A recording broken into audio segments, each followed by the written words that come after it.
topic we're going to talk about today is originally was about how to do the solar cell measurement, which you guys are going to my lab and doing that. But as I mentioned last week, the lab is not available right now, so unfortunately. But I still want to maybe talk to you and show you how to do that on paper. Maybe in case in the future you have a chance of doing that yourself. If you go to graduate school, working on a solar project, whatever kind, you are more likely going to measure something yourself. So it's worth talking about it to complete the scope of the measure. But of course, I will leave 10 or 15 minutes at the end to talk about the alternative assignments that I'm going to asking you guys to do. So that's the lab 3.3-2, which I already made it published on Canvas. So measuring a solar cell, maybe very first thing you guys can think about is to connect a multimeter with your solar panel, and you can certainly measure the voltage output from that one. But however, we already talked about it. The way solar cell works is to output power, right? Just have a voltage without a current doesn't do anything. So you need to measure the power instead of just a voltage. So therefore, when you get a solar cell of whatever size it is, of course you can measure the voltage, not a problem. You need to know that voltage is called open circuit voltage. That is the maximum voltage you can possibly get, even though there is no power associated with it, just a voltage. And then you can also measure a maximized current without a voltage. That's called a short circuit current. This J means current density, meaning how many amps per square centimeter or square meter, whatever unit you want to choose. And that is to make this measurement comparable with whatever you measured with other devices. So therefore, absolute current doesn't mean much. And instead, the current density is more important. In addition to that, you also want to know the energy conversion efficiency. So this is the most important information you want to get from your purchase or from the solar panel you're going to use. So efficiency, if you guys remember what the definition of efficiency is, I talked about that last week. Input power or output power per input power? Or say it again? Is it input power or output power? Yeah, but what is input power? So power through the source. Maximum power. Yeah, if you guys remember, I said that last week. The input power is the whole spectrum from the sun, including the useful power and the wasted power. Let me show you that, because I repeatedly showing that many times. So the input power is the whole spectrum, including this blue-colored part, that is the useful power your solar cell can absorb, and the wasted power. You see this, the energy smaller than the band gap. So the input power is everything included here. And the efficiency is this output power from this blue area versus the total power. So from that sense, 20-some% is very good. Right now on the market, if you buy a solar cell based on single crystal silicon, something like 20% is state of the art. It's a good, good efficiency that you will be hoping for. All right, so now I will just talk about a little bit more about how to measure it in solar cells. So these are the pictures from the silicon solar cells. And these two vertical white lines are called a bus bar. So they are like a comb to collect current from this piece of wafer. And the horizontal lines are very thin, and they collect current from the silicon surface. And then the bus bar will collect all this current from those thin fingers, and then output to whatever circuitry you're designing this for. And there are different designs. The 2 bus bars, or 3 bus bars, nowadays even 4 bus bars. So you can, when you trying to buy something, you probably will see different varieties. You can pick which one is best for you. But for any manufacturers, they probably have done plenty of engineering and optimizations. The goal is to minimize the coverage by those metal lines, because those metal grid or fingers, they block the sunlight, right?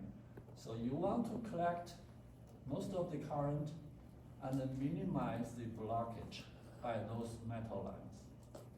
So for that reason, the engineers has been doing all kind of playing all kind of tricks on this simple PIN structures.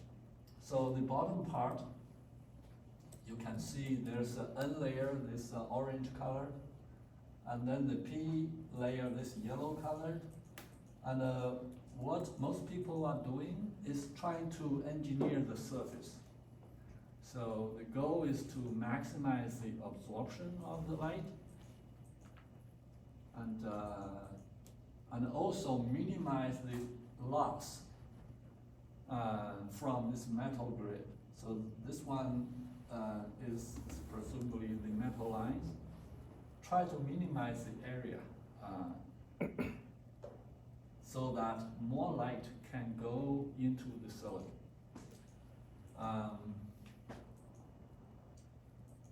Do you guys know why this textured shape is important?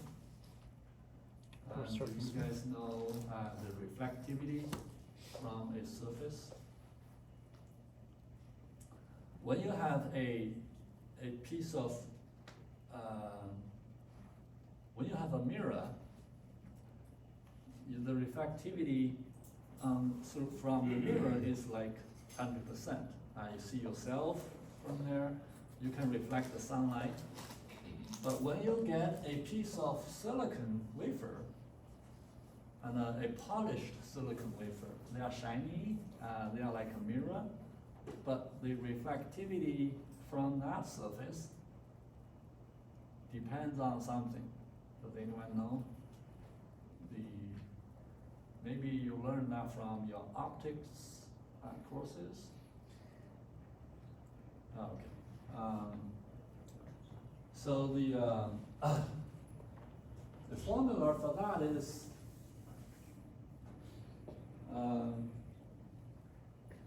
so maybe you remember something. Reflectivity equals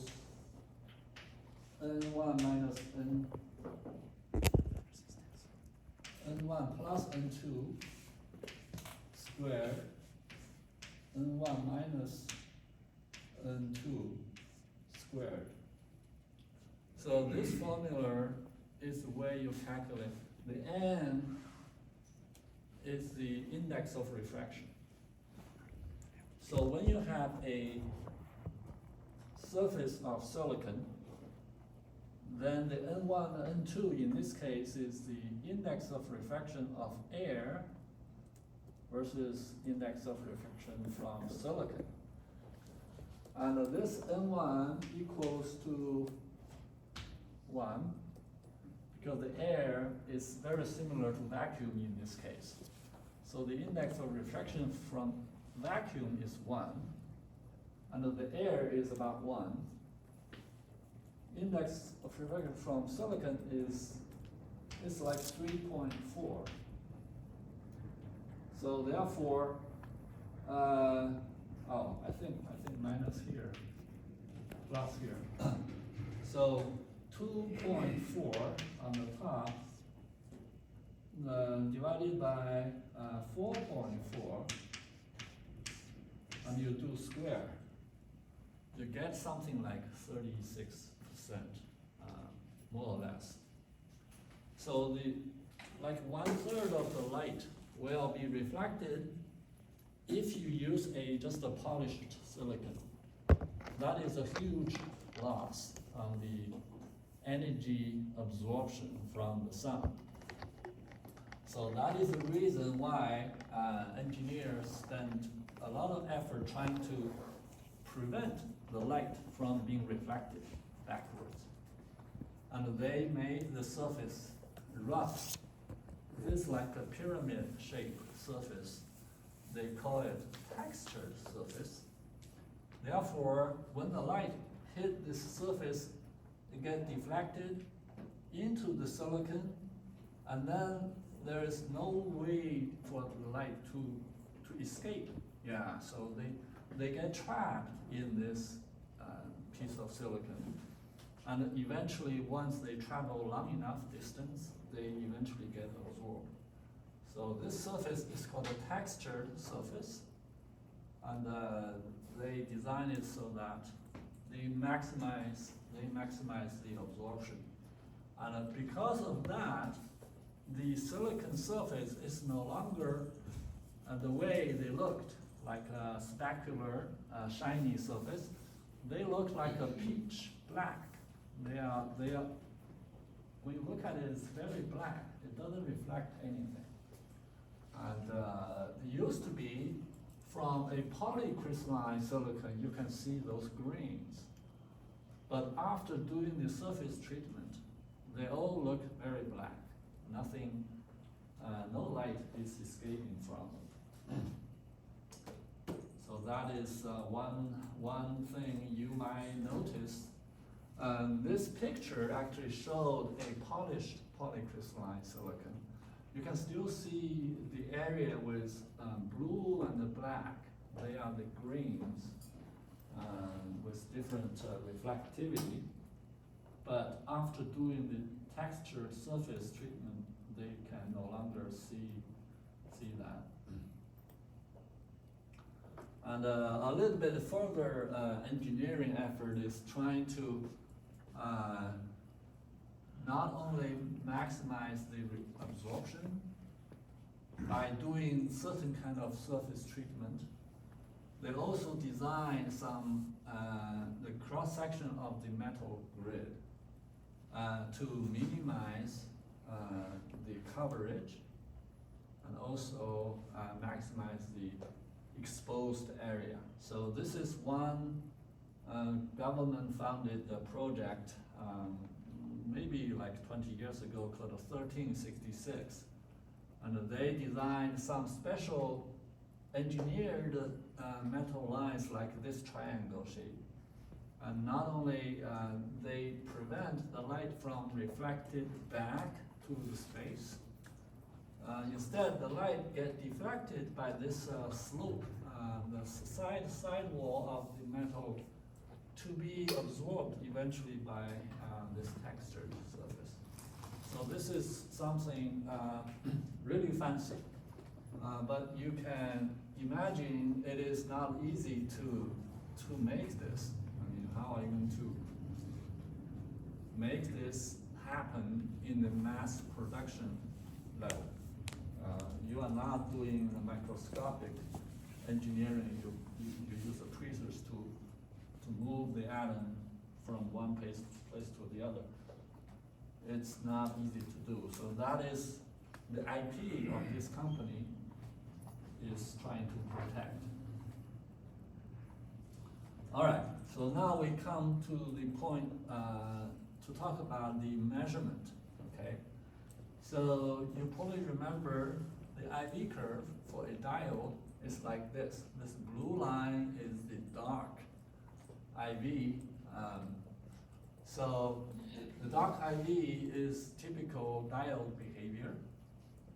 And when you shine the light on, this line drop down to this red line.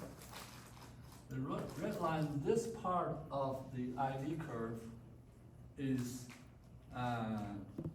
indicates amount of current the diode is outputting.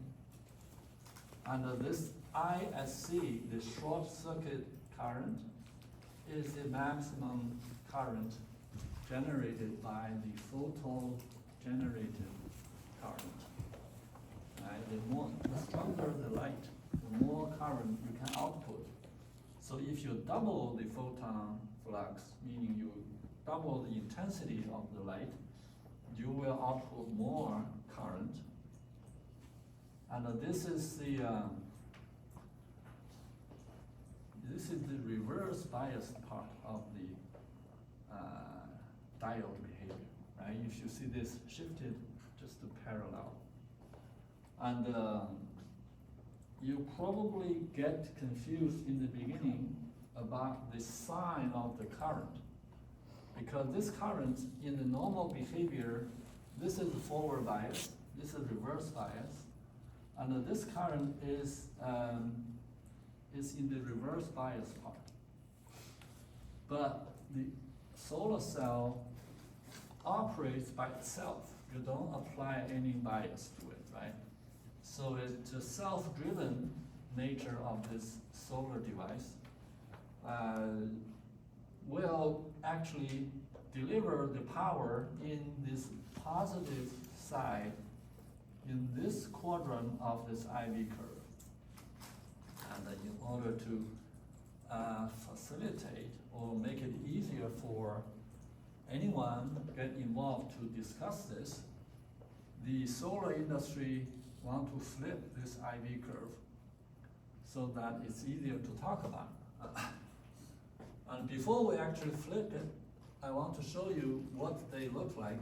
So this is a similar IV curve like that one, but this one is more like a IV curve you are going to get. So this is the VOC, open circuit voltage. When there is no current, only the voltage, is the IV, this point on the IV curve is the VOC. And then this point on the IV curve is short circuit current. Then this time there is no voltage, only the current. And the maximum power is here. So this is to maximize the power output from your solar cells. And the way you calculate the efficiency is by measuring the power from this point, meaning you use the V maximum power times J maximum power, give you the watt, maximum watt on this point. And this power divided by that total solar energy input will give you the efficiency. Okay.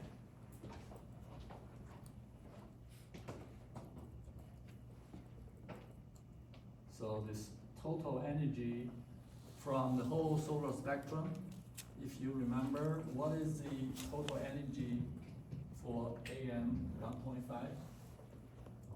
No? Total energy density from the solar on the surface of the earth. I think it was the photon energy times the Total energy from the sun right. on the surface of the earth. What is the total energy from the sun outside the atmosphere?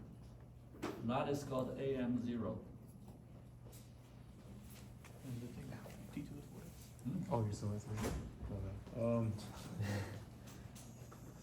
From the first assignment, you Yeah. actually did that calculation. Mm-hmm. The energy from the sun on the surface of the sun is like several kilowatt per square centimeter. But outside that, 1361, I on think. the Earth's position, that Yeah. energy get reduced because of the distance. You get something like 1.3 Yeah, kilowatt. 1361. 1.3 kilowatt per square Meter. meter. Yeah. And then inside the atmosphere on the surface of the earth, you get about 1 kilowatt per square meter. That is the total energy a solar cell absorbs. So this whole energy you chose to measure, and actually you don't have to measure because we already agreed on the value for the AM 1.5, 1 kilowatt per square meter. And then your output from your solar cell, the power output from your solar cell divided by the total energy density is your efficiency. Got that? So you just need to remember this when you actually doing it in your future career. You at least remember what the definition is. The efficiency is the value between that. So ours is like 40%.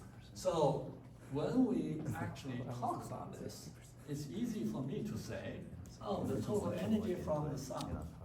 But how are you going to measure something like that?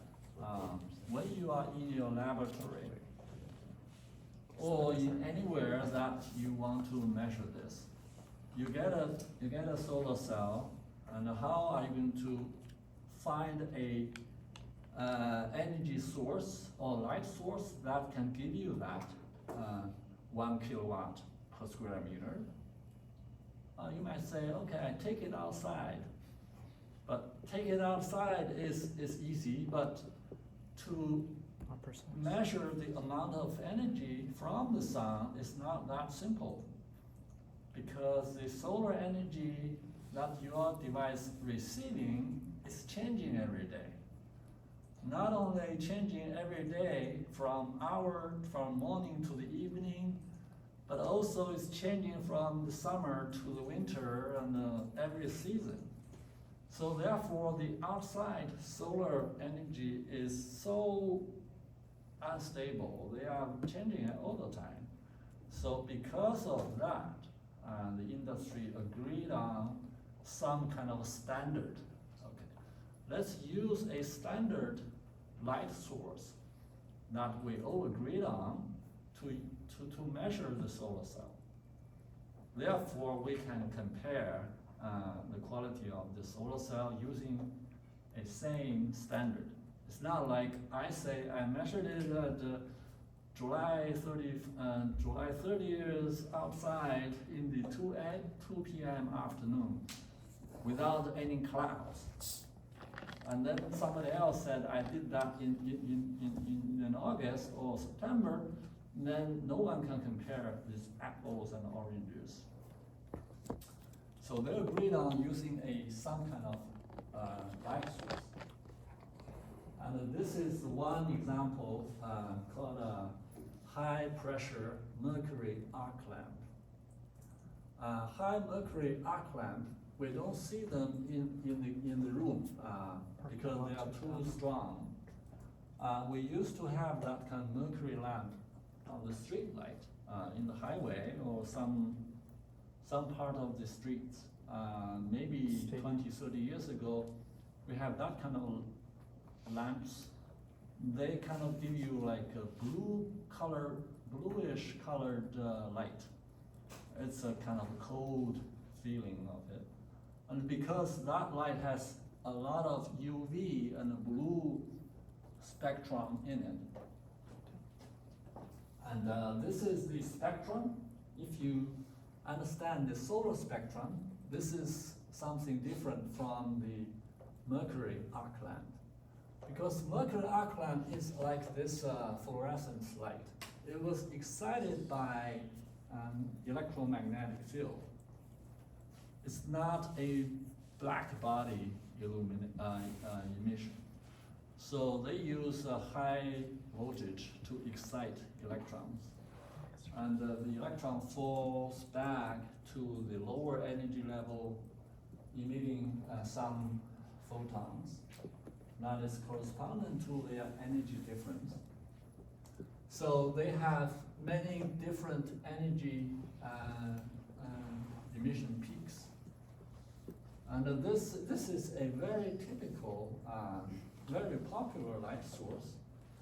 And one of the most useful application of this light is in the IC industry. And the different generations of IC, they use the different wavelengths from this light source.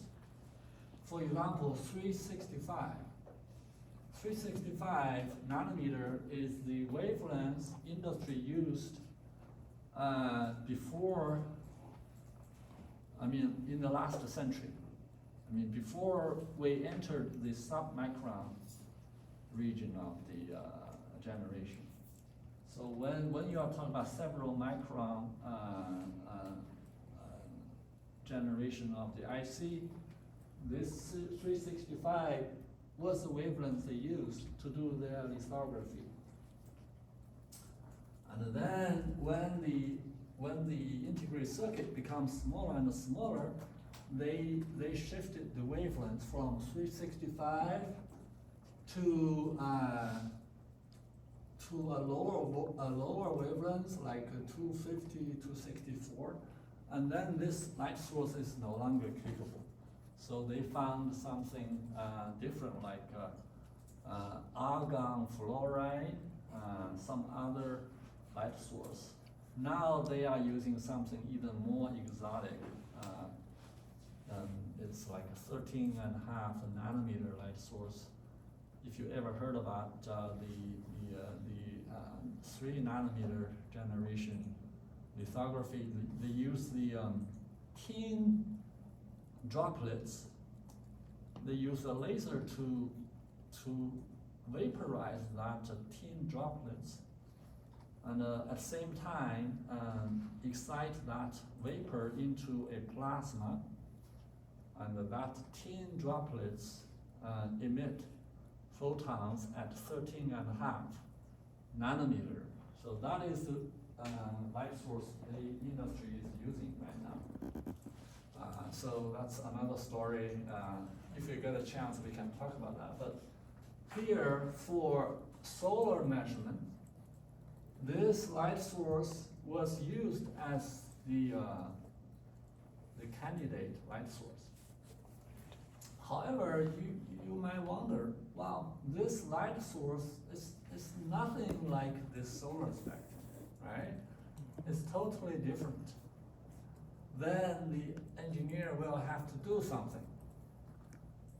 They will modify this spectrum by adding a bunch of filters and optics to eliminate something they didn't want, and to make it more like this solar spectrum, but not exactly the shape of it.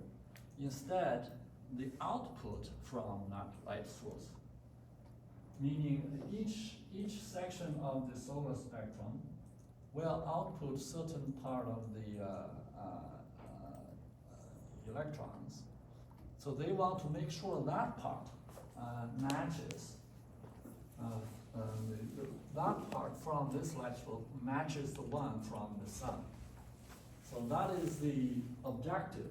It's not trying to make this spectrum have the same shape as the solar spectrum. Okay. Last week I mentioned the 6-junction solar cell made by NREL, and how did they measure that? So they built a solar simulator by using a light source like I just showed, the mercury lamp.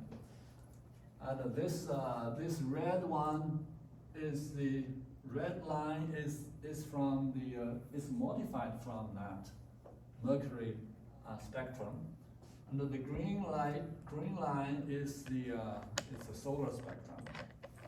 And what they did was to make sure each section of the solar spectrum is simulated by this mercury lamp, so that the output number of electrons are equal. I don't know whether I say that clear enough. For example, if you think about this section you see there are more photons from this mercury lamp in this wavelength, but it outputs less photons from this section. So if you average this section, average it up, you will get the same number of photons or same number of electrons from your device. So this is very specific to the device you are measuring. Because there are 6 junctions, you can cut this solar spectrum into 6 sections. They want to make sure each section output the same number of photons. So therefore, by going up and down across the solar spectrum, you don't have to have the same shape from this solar simulator when you compare with the solar spectrum, but the output is the same. So that is the whole purpose of doing it. And so you get the idea about that, you will know how this thing's supposed to work. So in the laboratory, when we are trying to measure a solar cell, we put this solar cell on a sample stage. And this sample stage presumably should stay same constant temperature. Because when the solar cell get heated up, the performance will change. So the proper, the good measuring system should have a temperature control on the solar cells. I remember, did any one of you guys ask me that question, whether this solar cell behaves better in the lower temperature or high temperature? I remember somebody asked me that. The answer for that was solar cell performs better at lower temperature. When you heat it up, everything kind of, because you have more self-excitement due to the temperature, and lower the efficiency. So this sample stage, presumably water cooled, you have a temperature control, and the light from the top is from the lamp I just talked about. There are companies making that kind of light source for solar cell applications. And then you have an instrument, not necessarily a multimeter, though, more complicated than a multimeter. So you have 2 probes to contact the top electrode, which is the metal grid, and the bottom contact on the other side. So you do that contact and then you scan across that IV characteristics from the reverse bias to forward bias. And now I'm showing this by flipping that IV curve, yeah? Flipping it, and this is reverse bias, this is forward bias. And you will try to find the maximum power output from here. Trying to get that. And nowadays, you can do that very easily using whatever software like spreadsheet even. Easy to do that. Multiply voltage by the current to get the power and find the maximum power. Then you can easily calculate the efficiency. So when you get a world record, or you think it's a record efficiency, you can send your sample to NREL, and NREL has a team dedicated doing this kind of measurements. They have a homemade contraption with the most accurate solar simulator, meaning the light source you can find in the whole world, and they measure the solar efficiency for you. So this is the output from the measurement. They identify your VOC, open circuit voltage, and short circuit current, and the maximum power here. Then they show you that. And they tell you all of these, the maximum voltage, current, and power is here. Of course, this power is area dependent, right? So you get the power, and they should say what the device area is. It's 807 centimeters square. So 807 is not so small, it's probably that big. And then they give you this efficiency value 11.8. This is not particularly high efficiency, but this is an example of the report from NREL. So the formula here is very simple. The maximum power you can get from this IV curve here, divided by the incident radiation flux in watt per meter squared. So for AM 1.5, you have 1 kilowatt per square meter, right? Remember that? And the AC is the area of your solar cell. So if it's 803, 807 centimeters square, you put it there, and then you get efficiency. Either it's 11% in this case, or anything different. And this is the, I don't know whether you guys use this a lot, equivalent circuit for a solar cells. This part is the solar cell. You have a diode in this forward bias condition. And this left side is a constant constant current source. The constant current comes from the stable light from the sun. And then you flow through this series resistance and a shunt resistance. And then you can use your knowledge to formulate this. The current equals this minus that, and give you at least some equation to work with. So, because we are not going to do that this semester, I will leave this to you guys to look into if you are interested. Okay, so this is the one I would like to show you. similar with NREL's report. So you get this red line, if you measure a solar cell, you will get a data file, right? A spreadsheet, data file. You can plot this red line, you flip it whichever way you want, negative, positive, can be all mixed up because the current flow in different directions when you measure it different ways. But you eventually get this curve, and by also plotting the power versus the voltage, you can get this blue line. And you find the maximum power from this blue line, go up to get the maximum power point up there. So what is the voltage for that?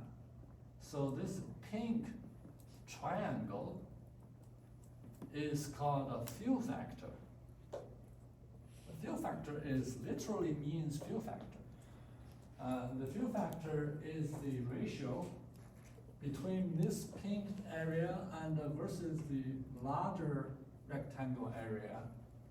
The larger rectangle is the maximum voltage, the VOC, times ISC, short circuit current, times open circuit voltage. This is the theoretically maximum power output from your device. And this pink is the actual power output from your device. So the larger the ratio, the better the performance is going to be, because out of the same capability from your device, you are getting much more power output from your device than some other worse device that you can possibly get. And engineering, when you do your research, like you go to a graduate school, work for one Dr. Iban, for example, you get some device much worse than this. So the curve is not like this kind of a rectangular shape. The worst case is a straight line from here to there. So you get a fill factor instead of like 70 or 80%. You get a fill factor of like 25, 30%. So that means something wrong in your device performance. So you will do all kind of engineering, try to improve your process and measure every time when you made a new device, you see how things is improving. So this is the the one very simplified version of the device engineering is when you have a higher series resistance, this curve will go like this. You get almost like straight line because you have high series resistance. And the one I showed in the equivalent circuit, when that resistance is too high, you lose this squareness of this IV curve. You get a straight line, that means this device is dominated by that series resistance. You have energy losses in that resistance. You want to improve that. And on that corner, the flatness of that reverse bias part indicate how strong a shunt resistance that you have. The shunt resistance prevents the current from leaking through this device. Equivalent to the ping pong ball analogy, the ping pong ball fell to the ground prematurely before they reaches the terminal. And when that happens a lot, you have a smaller shunt resistance, which will make that horizontal part in a slope. That means the shunt resistance is too small. So you want shunt resistance to be as high as possible, and the series resistance as small as possible. So that's the two things, two very basic things you want to address in your device engineering. So this is just two examples when you work on the device engineering. There are a lot more. I don't have to elaborate here. Whew. All right. So now let's talk about the assignments. Have you guys all looked at that assignments I published? Yeah. Do you have any questions? You can ask right now. Yes? What are you looking for in terms of length of the report? You can write 5 pages to 10 pages. If you write 20 pages, I won't say no. You can write a much longer report if you have materials in your research. I mean, you studied so much, you want to put them all in the report, that's fine with me. I will take my time to read them. But the logic, the thinking logic is, I give you a task, equivalent to like your company give you a job, or your parents give you a job. Say we want to put a solar panel on our house, on the roof.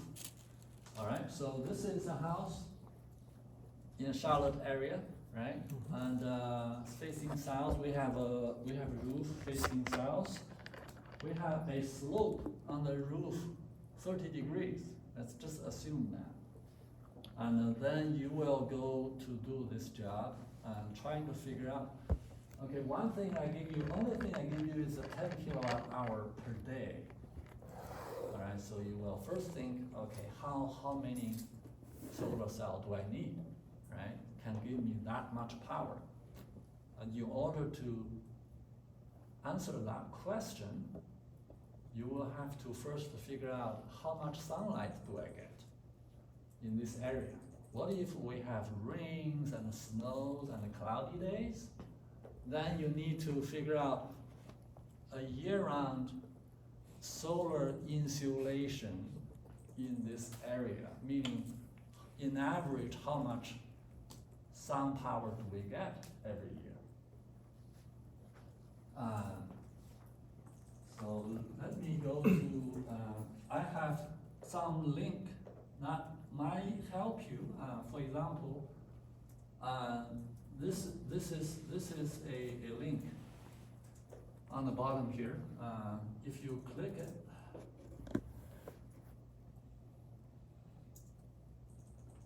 by control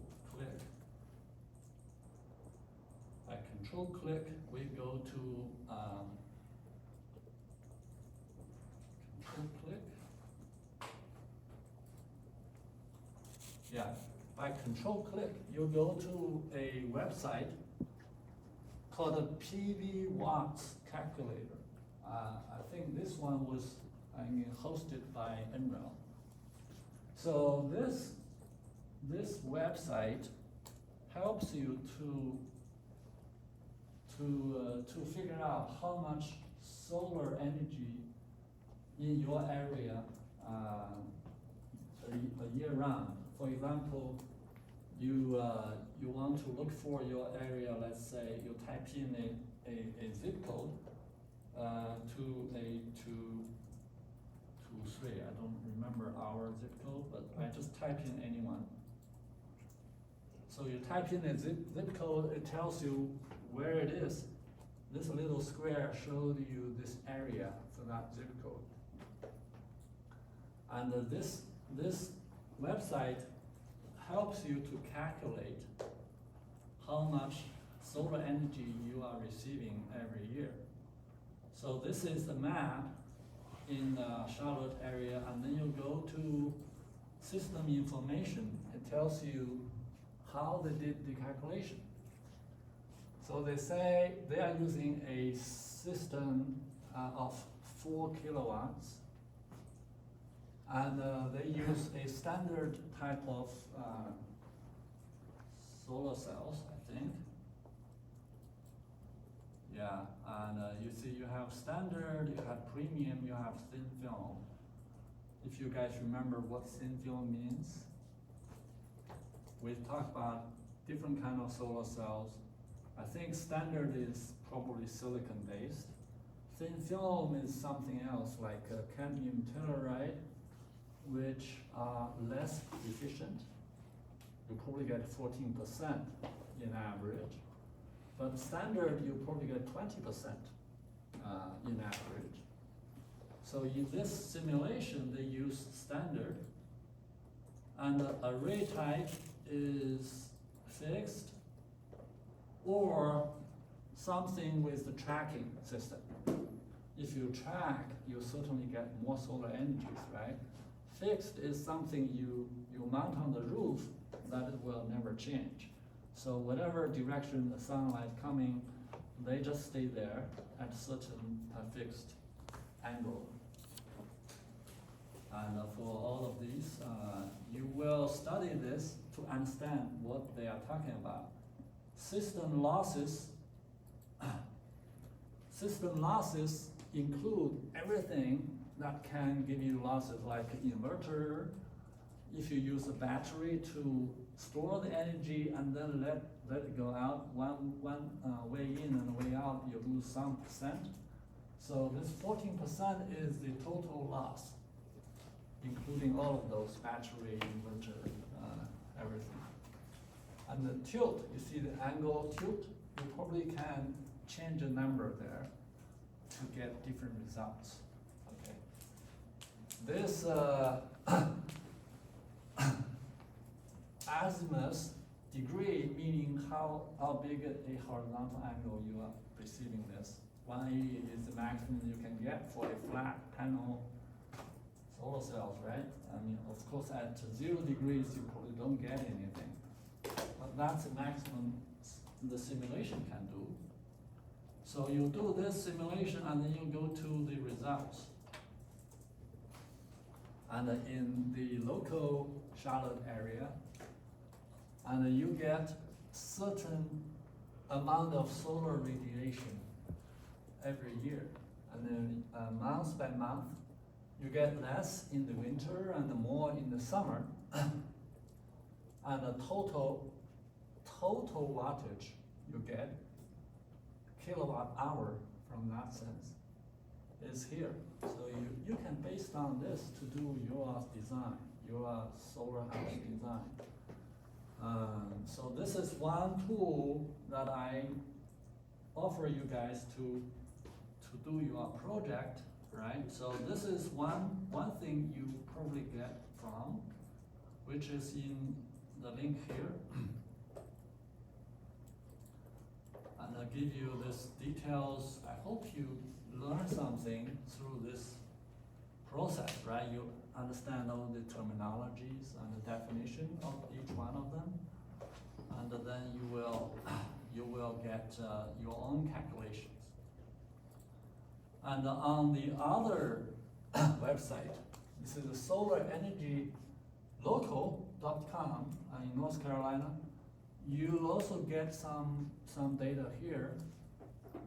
And there are 3 lines on this chart. They are DNI in Charlotte, GHI in Charlotte, and ATAL in Charlotte. So this 3 has different definitions. So this is very easy to understand. Direct normal irradiance, meaning if you face the sun all the time, making sure the sun is normal to your device. You follow the sun all the time, then you get more power, right? So this year-round data showing that this gray lines here, and GHI is another global horizontal irradiance. And this one means if you put the solar panel on the roof flat, without even tilting it up, and how much energy you get. And this thing looks like you get more in the summer, of course, the sun is coming towards you, but you lose so much more in the winter. So the average total energy probably less than that DNI in that case. And ATAL is average tilt at latitude. That is a situation you optimize the tilting angle. And what that means here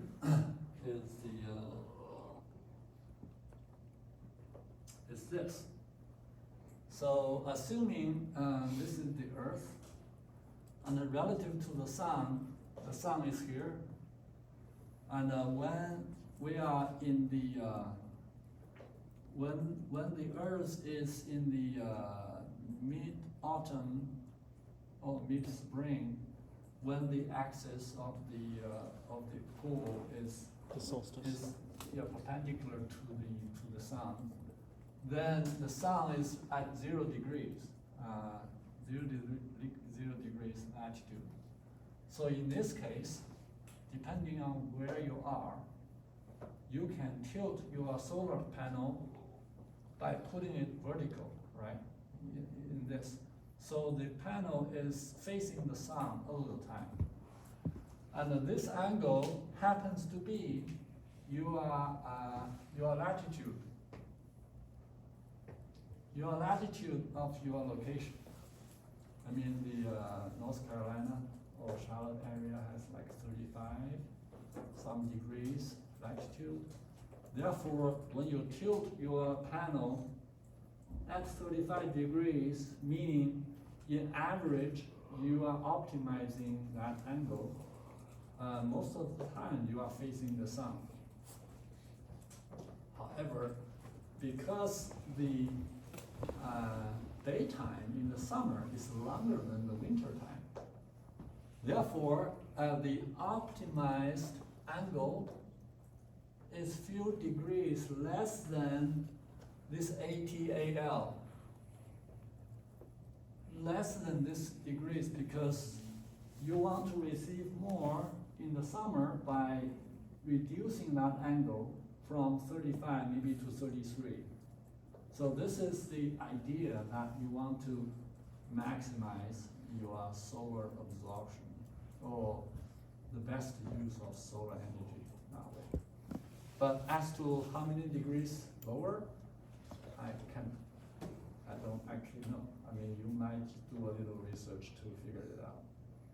And I intentionally give you a 30 degrees roofing angle, which is my evil plan to make it difficult for you. Instead of 35, you don't have to do anything. Put it on the roof, you are done. You consider almost like optimized angle, tilting angle in that case. But if I do it 30 degrees, what are you going to do? Then you're going to put some mechanical structures underneath to make it 35. That will actively increase the cost.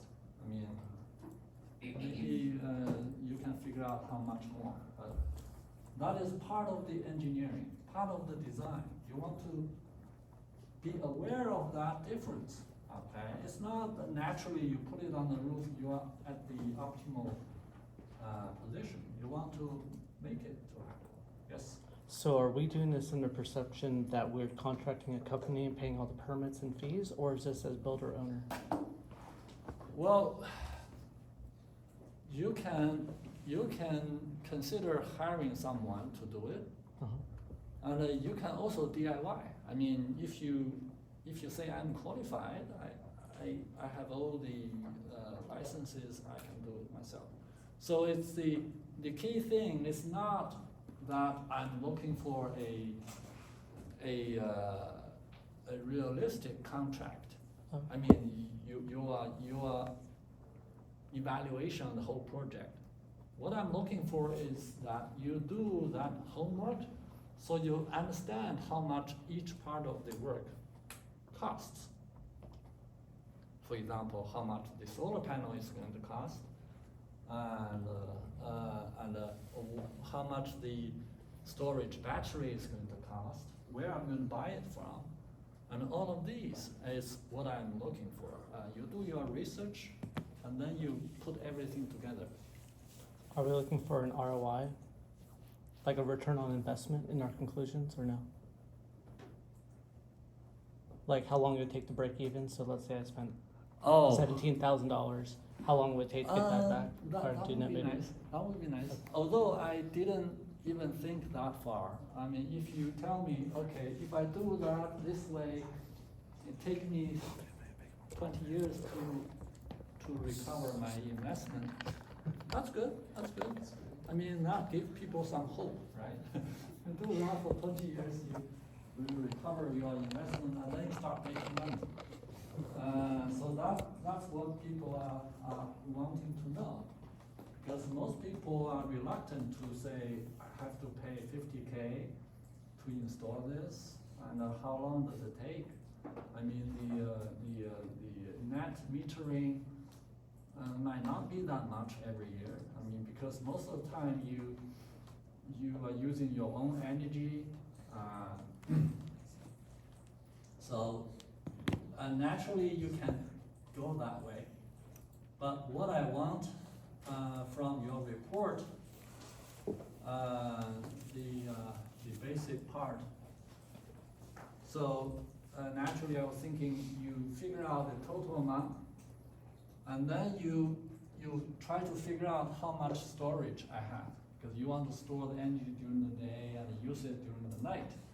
You need a storage battery pack. How big a capacity the battery pack is going to cost? Where am I going to buy it from? I mean, what are the vendors? What are their price?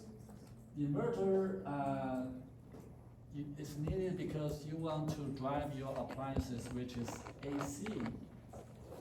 Only operate in AC. Your DC power from the battery, from the solar and the battery need to be converted into AC. And this location is the one, the website I showed you guys. You figure out the year-round energy you receive from the sun. And this part is the centerpiece. You want to find the vendor that you can buy your solar cell from. I mean, based on your calculation, how much you want to buy and how big an area it's going to cover on the roof.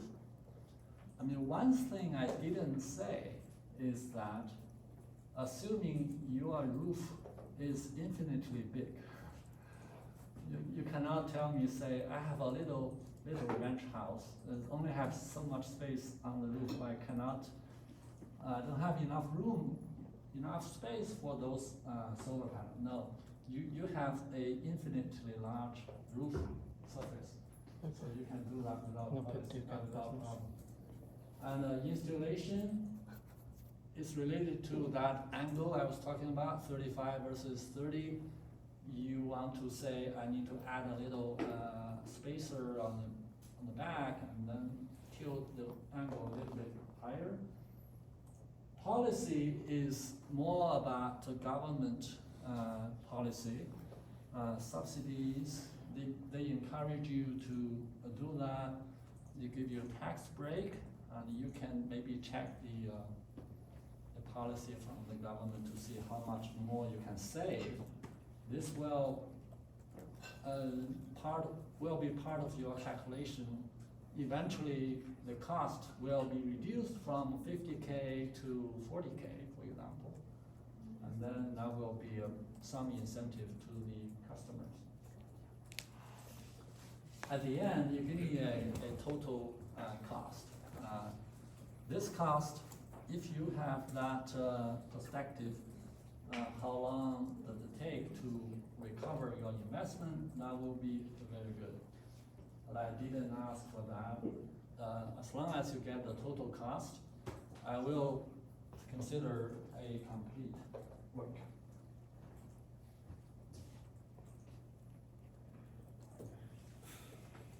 All right, so these are the informations I have for you guys. minutes. I can answer any of your questions, because this is the last time I see you guys. Was that Lab 3G lecture posted in your agenda? Or those links?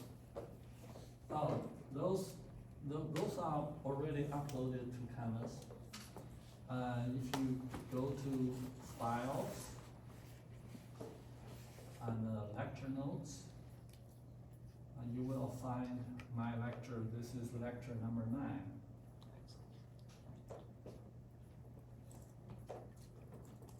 Yes, sir. Are we no longer meeting up in Griggs 386? What? Griggs 386. Are we like gonna be after the break or no? The Grid 386 is my new lab, but they are still under construction. It's not finished yet, so that room is empty right now. There was a estimate that we might move back in by the end of the year. So I hope that there will be no further delay.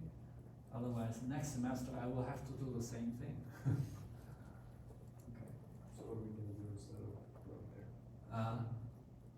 Yeah, once the lab is available, we will reestablish the equipment.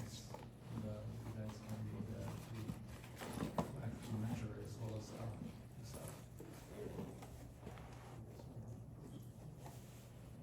And if you see anything that is totally missing today's lecture, maybe you guys can tell them that you look at the lecture notes and send me email if they have any. And I put the due date as in November 3rd, which is like how many days? 18 days from today. Is it individual assignment or is it group assignment? Is it individual assignment or group assignment? A group assignment. You guys can delegate. Each member maybe do something and put everything together. This 9 sections here. You have 5 members. You can do some specific sections by each member. But the whole thing you have to put it together. I hope this assignment is somehow useful in your real life. You also expand your knowledge base beyond the classroom. You are actually doing some real project that has a chance. You have a chance to do that in your life. I mean, the previous student told me they kind of learned a lot through this project, then coming to my lectures. So I'm happy to hear that, because this is how you learn all the useful knowledges in this. All right.